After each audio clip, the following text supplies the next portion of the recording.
Gente, nosso primeiro bate-papo de 2021, nem acredito que eu consegui sentar pra gente conversar aqui no meu sofá. Esse vai ser o sofá da conversa, do bate-papo. Se vocês ainda não viram, tem tour aqui pelo estúdio, aqui no canal já.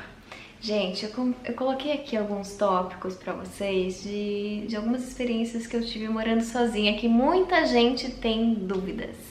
Então eu resolvi fazer um vídeo super leve quanto ao assunto, com base no que eu passei. E eu espero que vocês aí nos comentários embaixo troquem experiências também com as outras pessoas, ok? Então vamos lá. Eu tive uma experiência de 2 anos morando sozinha. No final de 2018, eu resolvi ir para São Paulo. Eu anunciei isso para minha família e eu queria novos horizontes. Eu morava em Itapira com a minha avó, para quem bem me acompanha desde o Sweet Carol, lá no outro canal, quando ainda era até mesmo antes das ASMRs, eu sempre morei com a minha avó, fui criada por ela, a chamo de mãe, minha avó paterna. E a cidade de Itapira é uma cidade assim bem pequena, então eu queria explorar novos horizontes. Eu queria novas oportunidades, conhecer novas pessoas. Eu tinha acabado de terminar um relacionamento também. Antes eu até tinha planejado várias vezes morar em São Paulo, quando eu ainda namorava, enfim. Eu queria morar em São Paulo pra usufruir do que aquilo poderia me proporcionar no meu trabalho. Na minha cabeça eu achava que mudando de cidade eu iria ter mais sucesso. Só que eu acho que isso foi um pensamento meio vago, porque eu só tinha o planejamento de morar sozinha, mas eu não tinha o planejamento do que vou fazer quando chegar lá. Pra mim era um quarto escuro, né? E foi, assim como vocês acompanharam toda a minha experiência morando lá, todo o estresse que eu passei, e que eu vou contar aqui algumas experiências que as pessoas não contam quando moram sozinha, ou na verdade até contam, mas não assim abertamente em vídeo, coisas que eu sempre procurei e não achava informações. O primeiro impasse que eu tive, o primeiro problema que eu tive quando eu fui morar sozinha nem foi comigo, assim. Nos primeiros meses eu tive uma grande culpa de ter saído de casa, porque minha avó ela era bem apegada a mim. Ela é muito apegada ainda, mas ela era muito apegada a mim dentro da casa dela. Como é só eu e ela, né, naquela época, eu tinha planos de morar ali no sobrado da casa dela, de construir. E aí as coisas mudaram e eu falei, bom, já que tudo mudou, eu vou para São Paulo e quero explorar novos horizontes. Isso pra minha avó abalou muito o emocional dela, porque ela me tratava, gente, como um cristal. Eu não podia, tipo, cozinhar, então eu não sabia fazer nada, porque ela gostava de fazer tudo. E eu não a culpo, porque é um jeito dela, ela gosta de cuidar, então ela nunca me deixou fazer. E eu queria pôr, às vezes, a mão na massa. E claro, eu tive um bom aproveitamento de tempo quando eu tinha ela, porque ela sempre fazia tudo por mim e não me deixava fazer nada. Então o que eu fazia? Eu trabalhava com o canal e, enfim, estudava para os concursos na época da faculdade, eu pude ter esse tempo de estudar. Mas quando eu saí de casa, ela teve vários problemas assim emocionais, como labirintite. Ela passava muito mal quando eu saía. Por exemplo, eu ia visitar ela, aí eu ia voltar para minha casa em São Paulo, ela passava mal, teve vezes que foi pro hospital. Aquilo me causava muito desespero, porque eu não sabia se eu estava fazendo certo ou não. E ela teve também uma ferida, porque ela era pré-diabética, que acabou se tornando uma úlcera gigante na perna dela. E aquilo também contava como um apelo emocional pra gente cuidar dela, pra eu não abandonar. Eu não estava abandonando, né? Eu tava com 20... Eu saí de casa com 26 anos. E eu tentava de todas as formas falar que aquilo era uma forma de eu me desenvolver na vida. Eu queria fazer a minha própria vida, mas claro, eu ia estar sempre visitando. No começo de São Paulo eu sempre ia lá, todas as vezes por semana, por mais que eu gastasse mais gasolina e pedágio, eu estava lá toda semana, até esse ritmo ir diminuindo durante o ano para ela ir acostumando. E assim, gente, ela me criou como filha, né? Não saí dela, mas eu fui uma neta filha porque ela criou como uma mãe. Então ela se apegou a mim, porque ela sempre quis uma filha menina. E claro, eu tinha que me expressar, me libertar de várias coisas, ser eu, viver, experimentar coisas e aprender com elas. E eu tinha que fazer isso de uma hora ou outra, gente. É que tudo foi tão rápido, porque imagina, né? Eu ia morar ali perto dela e aí falar que eu vou pra São Paulo. e mudei tudo na minha vida, tudo mudou, tudo aconteceu assim, muito rápido. Acho que ficou um pouco abalado assim pra ela, mas hoje ela super acostumou, né, já fazem 2 anos, a gente sempre liga, agora eu tô mais perto dela do que eu tô em Campinas, e isso também era um desejo meu, estar mais perto. Então, uma coisa assim que ninguém fala é como vai ficar o emocional da sua família. Se for uma pessoa que nem eu, que se apega muito aos filhos, como isso vai ficar? Então, não sintam culpa, porque vocês precisam se libertar e se desenvolver uma hora na vida. E se você sente necessidade de sair e experimentar coisas novas, você tem que ir, porque assim, gente, passarinho tem que voar, a mãe cuida do passarinho, mas uma hora ele tem que ir sozinho, né? E tem aquela síndrome do ninho vazio que os pais sentem, dei umas pesquisadas sobre isso, mas é super natural acontecer. Mas o que a gente não pode deixar levar é a culpa, tá? Isso não pode acontecer, porque eu sentia que eu estava já numa idade que eu sentia necessidade de sair da casa dos meus pais e eu precisava me desenvolver sozinha. Mas tinha esse porém, né, o emocional deles também, e a preocupação e tudo mais. Então esse foi o primeiro fato que eu nunca contei pra vocês, aliás, a primeira vez, vocês estão sabendo de primeira mão. Aliás, o que ajudou, gente, o que ajudou foi uma pessoa que foi lá na casa da minha avó, uma pessoa conhecida, amiga nossa, que ela fazia orações, e aí numas das orações juntas, né, pra gente ficar bem, a gente fazia umas orações assim, 2 ou 3 vezes no ano pra, tipo uma benzedeira, tipo isso. Mas ela ia lá, era nossa amiga e foi conversar e falou pra minha avó o seguinte, que eu acho que foi onde tudo mudou, que caiu a ficha dela. Fazia tipo uns 9 meses que eu já tinha saído de casa, essa pessoa disse assim pra minha avó: a senhora tem que sentir orgulho. A senhora não se vira sozinha aqui? Não fez tudo por ela? E ela, sim, fiz. Então, ela tá fazendo tudo o que você ensinou. Ela levou todos os seus princípios, ela está se virando sozinha, ela faz tudo dentro da casa dela, ela tá vivendo, ela precisa, porque esses foram os princípios que você ensinou e você tem que dar graças a Deus e se orgulhar disso. Naquele momento, gente, parece que tirou um peso, né? Que ficou, tipo, tudo mais leve, sabe? Até eu tava assim, sentada, escutei e falei, é exatamente isso, né? Porque eu me pego agindo muito com coisinhas, assim, da minha avó, como ela agia comigo. Coisas, assim, vícios, né, que acaba ficando. E eu tenho um pouco dela comigo. E isso ficou um pouco mais tranquilo. E ainda quando eu me mudei pra Campinas, aí que ela suspirou, porque, nossa, mais perto, cidade menor, ela sempre ficava preocupada com São Paulo.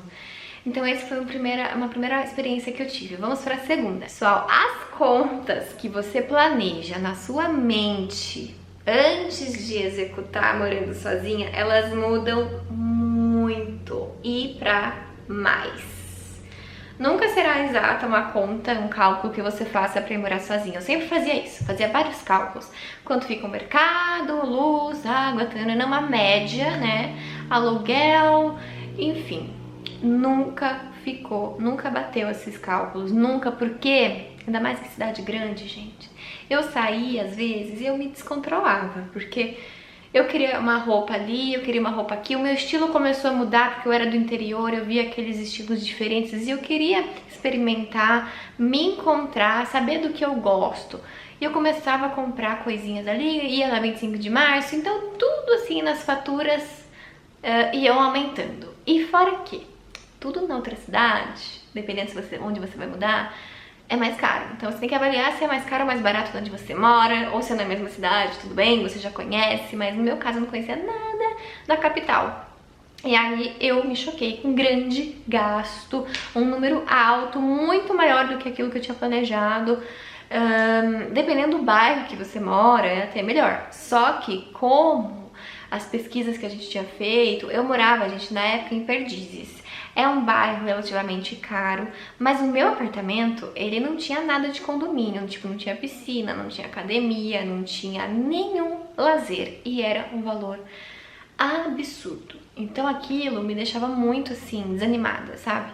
Até que em Campinas, aqui, quando eu me mudei, eu fiquei chocada, porque o preço que eu pagava, o condomínio tinha tudo, até horta, sauna seca. Eu falei, gente, é aqui que eu vou morar.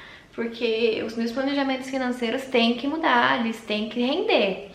Então eu tava trabalhando, assim, eu juntava o que eu tinha, mas ainda era pouco, eu queria juntar mais, eu tava gastando muito. Então uma coisa é, pense, o cálculo que você tá fazendo, sei lá, triplica, dobra, nunca é exato naquele cálculo, daquele planejamento. O terceiro fato é que se você está se mudando pela primeira vez sozinha, como eu mudei há 2 anos atrás, você vai brincar de casinha nos primeiros meses. Tudo vai ser lindo, você vai querer comprar 1000 coisas para sua casa, coisas inúteis, coisas úteis, coisas coloridas ou preto e branca. Você vai descobrir sua personalidade, vai decorar do jeito que você quer. Enfim, vai ter um leque de opções, assim, vai abrir um leque para você, que você vai brincar de casinha. Isso é normal de acontecer, porque é o seu primeiro cantinho, você vai olhar e falar, é meu, eu tô alugando, eu comprei, enfim, é seu. Você vai morar ali e você tem que fazer aquilo do seu lar feliz. Então você vai brincar de casinha, você vai acordar, você vai cozinhar, você vai trabalhar, você vai se maquiar, você vai para um hobby, vai conhecer pessoas em academia, em parque, andar de bicicleta. Vocês vão fazer um monte de coisa, vocês vão se animar bastante. E aí, depois de uns meses, né, depois que passou aquela euforia, as coisas começam a cair a ficha, começa a cansar mais, você acaba dando uma desleixada na casa, então você vai deixando uma coisinha ali, outra aqui. No começo eu era a rainha da limpeza. Vocês não têm ideia, gente, que eu limpava aquela casa em São Paulo. Deixava o piso brilhando. Até que uma hora eu cansei, porque ou eu fazia faxina ou eu trabalhava em casa. E aí eu acabei contratando uma diarista. Então tem coisas que eu fui encaixando, o que eu tinha que fazer, o que era prioridade pra eu fazer. Claro, eu tinha que limpar a casa, mas aquilo não podia ser minha prioridade naquele dia, naquele momento, porque eu tinha que trabalhar. Trabalhar em casa também tem os seus pós e contras, né? Porque a gente tá ali, a gente tem aquele comodismo de estar, fazendo o nosso horário, enfim. Então, esse é um fato que eu achei muito interessante, o brincar de casinha, né, aquela euforia, aquela adrenalina, e de repente aquele gráfico vai caindo. É como mudar de país, né? A gente se sente um turista, de repente o gráfico vai caindo. Quando a gente começa a viver, experimentar o país, e aí a euforia vai baixando até que você já é um cidadão. Isso acontece muito também com a nossa casa. E é isso, a gente faz 1000 planos, quer fazer 1000 coisas, e depois isso vai estagnando. Um exemplo claro pra vocês, pra quem me acompanhou. Quando eu me mudei pra São Paulo, eu tinha uma visão maravilhosa do que eu ia fazer, do que eu ia passar, do que eu ia conhecer. No fim, eu não consegui nada do que eu imaginei, porque eu não tinha planejado o meu trabalho direito lá. No começo eu tava tão em êxtase de felicidade que eu não percebia, eu não conseguia nem perceber os ruídos que faziam na janela do meu apartamento. Até que eu me dei conta e comecei a pegar umas espumas acústicas. Eu fiz tudo lá, um negócio que eu mesma fiz, que não deu certo, mas dava pra quebrar um galho. E aí depois do 5º, 6º mês eu comecei a ficar um pouco estressada. Que é aí que eu comecei a baixar, né, aquela adrenalina, e comecei a reparar do meu trabalho e que os meus vídeos não estavam com a mesma qualidade que antes. E isso era culpa do barulho da cidade, e eu não conseguia acessar aquilo. Isso que o meu prédio tinha ainda aquele recuo da rua. Ele era aqui, tipo, a rua era aqui, tinha um jardinzão aqui. E eu morava no 12, tipo, muito alto. A janela não era anti-ruído, eu tentava de tudo. Não tinha tanto dinheiro assim pra fazer cortina acústica, que nem eu fiz aqui. Então eu tive vários perrenguinhos que depois dos 6 meses eu comecei a notar. Como os custos, alguns tipos de estresse, minha saúde mental começou a ter uns lapsos, minha avó um pouco mal, e aquela culpa ou não culpa, mas eu preciso. Gente, minha cabeça estava uma fusão de emoção, eu já não aguentava mais, de repente, no 8º, 7º mês eu não aguentava mais São Paulo. Eu não aguentava mais a capital, a cidade grande, aquele ritmo frenético, não era pra mim. E foi assim que eu descobri que eu sou uma menina do interior. Eu precisei experimentar pra descobrir. E é normal, tá tudo bem. Uma coisa muito legal que é o 4º item. Você vai ter uma liberdade imensa pra explorar suas habilidades. Eu não sabia cozinhar porque minha avó não me deixava cozinhar.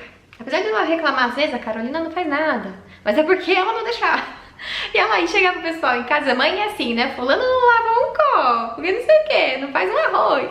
Mas todas as vezes que eu fui tentar, eu não conseguia, porque ela queria sempre pôr a mão e eu queria fazer aquilo sozinha. E aí, morando sozinha, eu explorei muitas habilidades, eu fiz vários pratos, queimei arroz. Eu fui ver como funcionava uma panela de pressão, até gravei um vídeo quando eu aprendi pra mostrar pra quem não sabia também. Eu pesquisava como fazer feijão, como fazer estrogonofe, eu não sabia. E a solidão que bateu em São Paulo por estar sozinha também me abriu portas para a criatividade. Aquele ócio do tipo, não tenho nada para fazer porque eu não conheço ninguém, eu não gosto de balada, o que eu vou fazer? Arte. Eu fui pintar quadros a óleo e acrílico. Fui no ateliê ali na rua, vi que tinha umas aulas e falei, vou ali porque eu adoro. Comecei a pintar e extravasar todo o meu emocional em pinturas de tela. Foi ótimo. E também fazia pilates. Só que aí o pilates começou a pesar no bolso, aí eu tive que sair do pilates e eu não queria sair da pintura. Ambos eram caros, mas eu tive que pesar. A pintura era mais barata e eu quero a pintura, porque eu tô me sentindo bem melhor pintando. E eu me sinto aliviada, e eu me expresso nas cores, enfim. Isso foi bom, essa liberdade e as habilidades que eu explorei. E o quinto fato é, tudo bem não ter dado certo. Qualquer coisa, você nunca ia saber se não experimentasse. Isso serve pra quem foi morar sozinho e não curtiu e voltou pra casa da mãe, pra casa do pai, ou mudou de cidade como eu. Eu não gostei de São Paulo, mas eu jamais iria saber se eu não morasse. A verdade é, toda vez que eu era criança, eu falava, jamais vou morar aqui. Porque eu não conseguia nem dirigir, eu tinha medo quando era criança, adolescente. Eu tive que perder esse medo e agora eu dirijo de olhos fechados em São Paulo. Pra isso foi ótimo, porque eu aprendi. Mas eu não ia saber, porque de repente, é uma coisa, é louco. Olha a influência. A internet naquela época tinha muitas influenciadoras que faziam propagandas tipo, não propagandas, mas vendia a imagem de que se eu mudasse de cidade, tudo ia melhorar. E eu acreditava naquilo, porque os posts eram... eu acompanhava a vida nos posts das pessoas e aquilo melhorava a vida delas, elas estavam conhecendo novos lugares, tendo novas publicidades, e eu falava, gente... Então é só sair de Itapira que tudo vai acontecer. Na minha cabeça isso falava-se muito na minha cabeça. É só sair de Itapira que tudo vai acontecer, porque aqui nada vai acontecer se eu ficar aqui. Mas realmente, aconteceram algumas coisas boas e aconteceram mais ruins. E eu falei, pesou mais aqui, eu preciso voltar. Só que eu não quero voltar pra casa da minha avó, eu quis voltar pra Campinas, que é onde eu nunca morei, mas eu tenho família, eu conheço Campinas. E eu adoro a cidade, porque ela tem o lado interior e o lado cidade grande, ela é dividida. E eu vou morar ali. Fui muito feliz o ano passado inteiro. Gente, foi maravilhoso. Eu fiquei até sentida de sair do meu AP. O Rodrigo sabe, o Rodrigo brinca que eu nunca vou perdoar ele. Mas a gente tá bem melhor na casa, claro, né? Aqui tem muito espaço, a Angel brinca. Mas olha só quanta coisa eu passei, quanta coisa eu experimentei. E se eu não tivesse ido, eu não ia saber. Então tá tudo bem, se não deu certo, você volta. E se deu certo, nossa, benção a Deus, parabéns. Porque continue assim, você tem que estar feliz com a sua saúde mental plena, né? Assim, não vou falar 100% porque a gente nunca tá 100%, mas uma sensação plena de felicidade. Tipo, sou feliz aqui. E isso é o mais importante pra você. Se você não tá feliz num lugar, não tá feliz numa cidade, num apartamento, nessa casa, enfim, tente fazer as coisas mudarem, né, de alguma forma. E essas foram as minhas experiências morando sozinha. Se eu lembrar de mais alguma coisa, eu comento aqui, mas vamos interagir aqui embaixo. Qualquer dúvida, eu vou responder pra vocês, tá? Então é isso, gente. Muito feliz com o nosso primeiro bate-papo aqui no canal. Ai, um beijo no coração de cada um pra aquecer, um sweet beijo e até o próximo vídeo. Comenta aqui também sugestões de vídeos, eu também adoro anotar no meu caderninho, tá? Beijo, tchau!